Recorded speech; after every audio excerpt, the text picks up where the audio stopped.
ඉතින් අයිබෝන් හැමෝටම සුබ දවසක් වේවා කියලා ප්‍රාර්ථනා කරනවා. ගාමා බ්‍රෝ YouTube channel එකට ඔබව බොහොම ආදරයෙන් පිළිගන්නවා.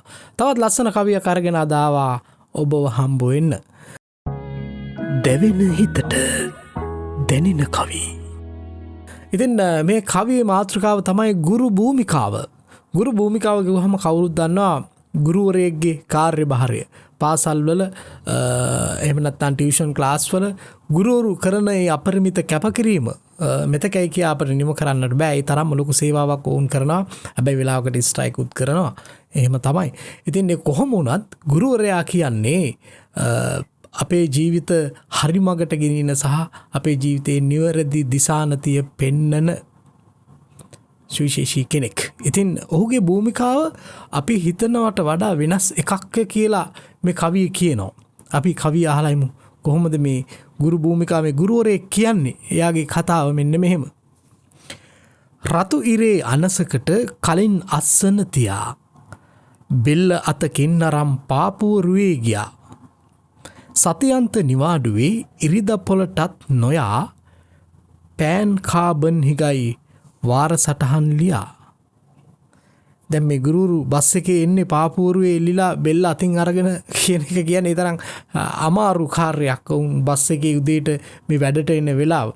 ඊට සතියන්තේ නිවාඩුවේ ඉරිදා පොළට යන්න ඕනේ. ගෙදර අවශ්‍යතාවයන් ඉෂ්ට කරන්න. ඒ වගේම පෑන් කාබන් පෑන් ඉවර වෙලා තියෙන්නේ මේ සතියන්ත වාර සටහන් ලියලා.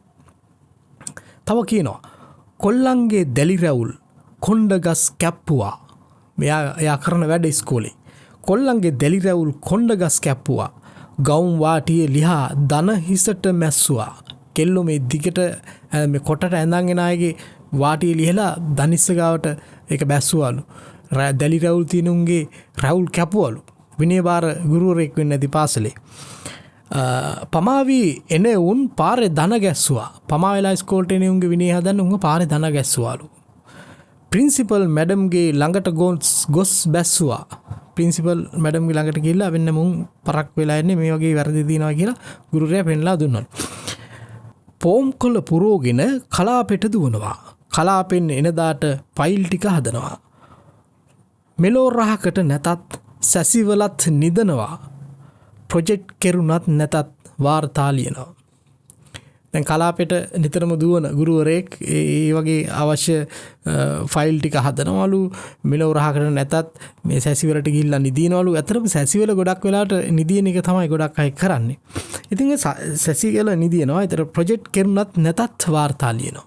ප්‍රොජෙක්ට් කරත් නැතත් වාර්තා ලියලා ඉතින් පෙන්වන්න බෑ මේ කරපු දේවල්. ඒ නිසා වාර්තා ලියනවා කියලා කියනවා. ඊට පස්සේ කියනවා ස්පෝර්ට් මීට් නම් සංවිධායක මමයි. ඉස්කෝලේ ස්පෝර්ට් මීට් එකක් තිබුණොත් මෙයා තමයි සංවිධායක. බණ පිරිත් ශ්‍රමදාන කෙලවරක් නෑ තමයි. බණ පිරිත් ශ්‍රමදාන පාසලේ බාහිර ක්‍රියාකාරකම් තියෙනවනේ ඒවා ඉවරයක් නෑලු.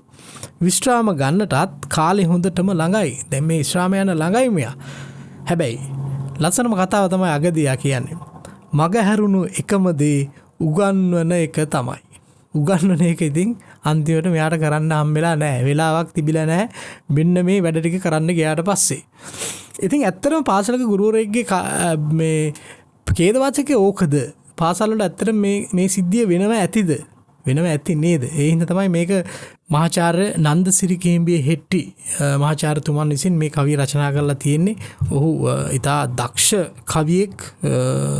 අපේ සිංහල සාහිත්‍යයට අපූර්ව කවි දායාද කරන කවියෙක්. ජේෂ්ඨ කවියෙක්. ඉතින් ඒ කවියත් ගුරුවරයෙක් හින්දාම වෙන්න ඇති මේ ගුරු භූමිකාව ඔහු හොඳින් හඳුනන්නේ. ඉතින් ඔහු විසින් රචනා කරපු කවියක් තමයි මේ ගුරු භූමිකාව.